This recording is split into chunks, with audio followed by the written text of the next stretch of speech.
What you see here is the county of Duvernay in Alberta, Canada, and there are some oil rigs pumping up oil here, and this is what our case is dealing with today. So it is Alta Energy Luxembourg. It is a case from the Canadian Supreme Court from 2021, and it brings up some interesting discussions about the interaction between national GARs, general anti-abuse rules, and treaties.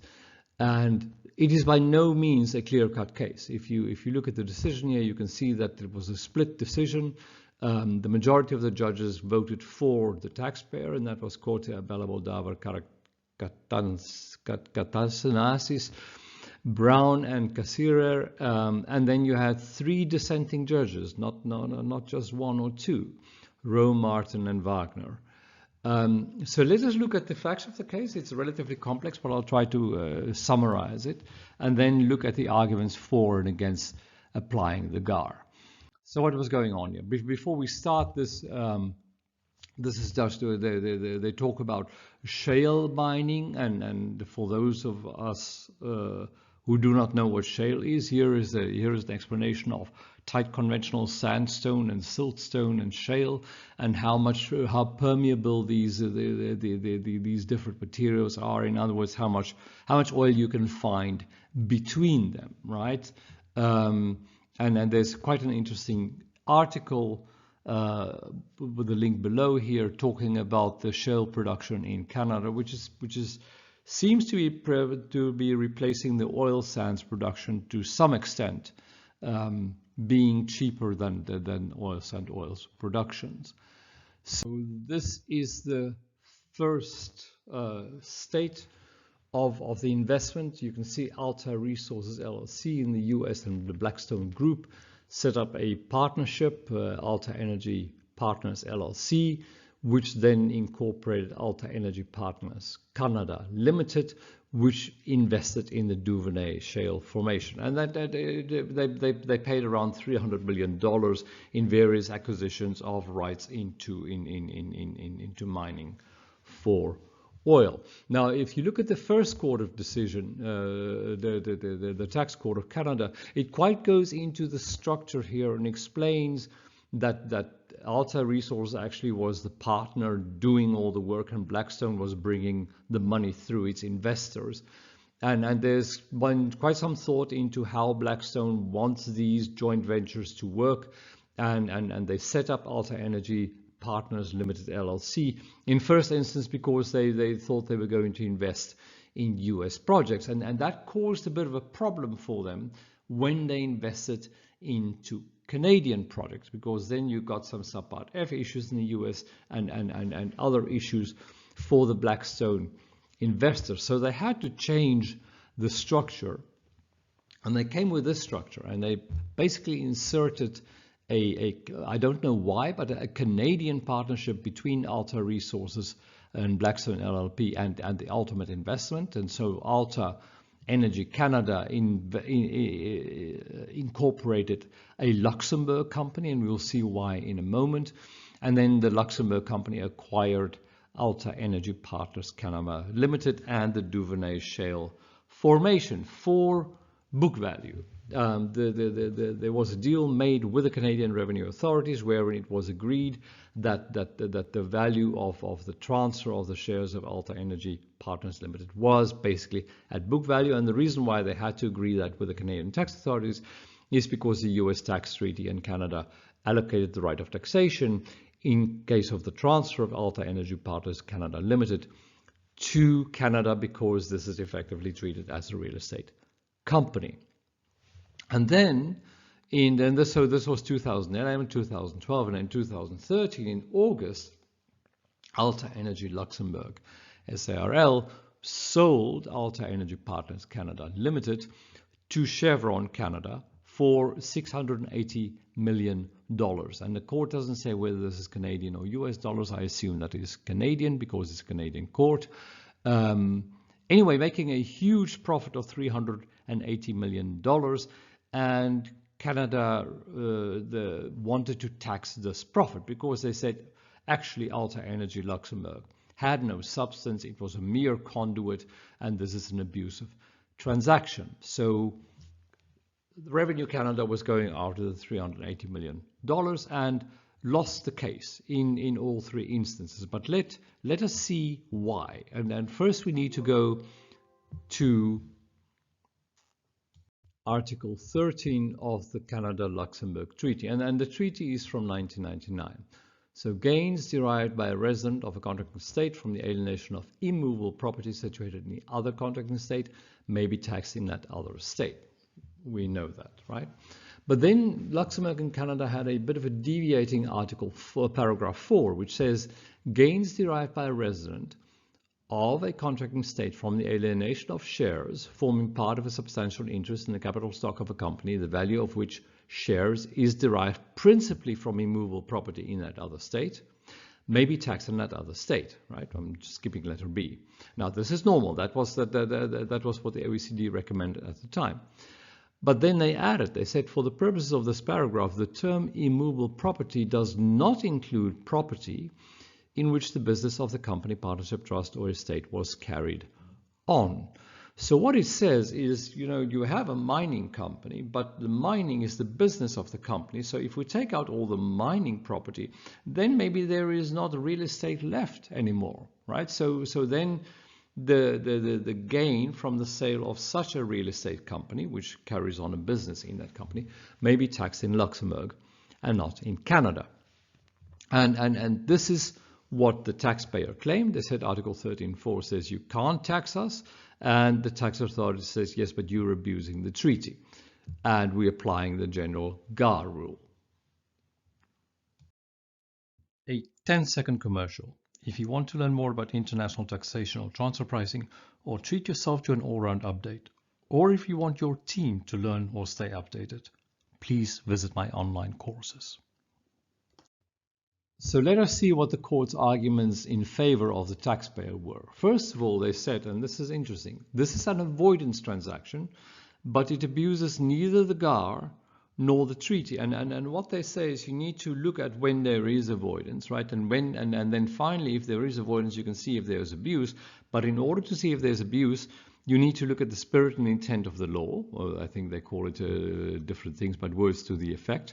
And then you need to see if the transaction actually is against the spirit and intent of the law or the treaty. And they say, well, here, Canada agreed to Article 13.4 because it sought inward investment by Luxembourg residents, right? So from that point of view, there's nothing going wrong here. Thus, the transaction was not against the spirit or intent of the treaty. Okay? If the treaty partners wanted to, and here we come to the crux of the matter, wanted to require substance from residents, they would have said so. For example, they said so that they decided to exclude Luxembourg holding companies, these 1929 holding companies that you got at the time, in Article 28.3, right? So clearly the treaty partners were aware of there being some aggressive tax planning structures available in Luxembourg, and they chose to exclude Luxembourg holding companies, but they did not say that other companies used must have substance and cannot be conduits. That is the main gist of the court's argument here, right? The Canadian Parliament knew about the use of conduit companies when concluding the treaties, and in spite of that, they didn't exclude conduit companies like they excluded Luxembourg holding companies. The fact that the gain may not have been taxed in Luxembourg is in line with the treaty partners' intent, in the sense that, when Canada and Luxembourg have negotiated their law, the treaty, they would have explained to each other how their laws work, and when they came to Article 13, Luxembourg would have explained that they have a participation exemption and they don't tax the gain from sale of shares, right? And then they said, that by raising the GAR, Canada now wants to have both the investments, which is why it signed Article 13.4, and the revenue.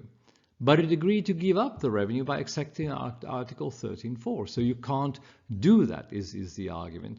And then it also says, if you look at the OECD commentary, the judges actually take some good time to explain how they get there. They talk about the Vienna Convention on Law of Treaties and the treaties must be interpreted in good faith, etc., etc. But then they also say that the OECD commentary is part of the treaty, and isn't part of the treaty, but should be used to interpret the treaty. And they do say that it becomes a little unclear for later changes in commentaries, and that is exactly what happened here. The treaty was signed in 1999, but only from 2003 onwards did the models and the commentaries talk about the role of anti-abuse rules and doctrines in application of treaties. And one should read paragraphs, I think 70 to 75 in a commentary to Article 1 to see what the text says. But even if you look at the text today, it refers very generously to Article 29.9, which was not in the Luxembourg-Canada Treaty, and it also refers to other BEPS-related issues. And the court simply said, we cannot apply the commentary from 2003 to the 1999 Treaty in this aspect because it almost says the opposite of what was said before. So these were the arguments of the judges in favor of the taxpayer. Then the arguments of the judges against the taxpayer. And they said the lower court misunderstood the rationale of the treaty. They said that treaty shopping becomes abusive when conduit companies without any genuine economic connection to the state of residence claim tax treaty benefits. And this is what the Luxembourg company was here. The objective of the treaty is to assign taxing right to the state with the closest economic connection to the taxpayer. And then they said, this company was a conduit. It had no economic connection to the taxpayer, right? So Alta Luxembourg had no genuine connections with Luxembourg. This frustrates the rationale of the treaty provisions. And then finally, they said Parliament was entitled to rely on the GAR to address abusive users rather than negotiate specific rules in treaties.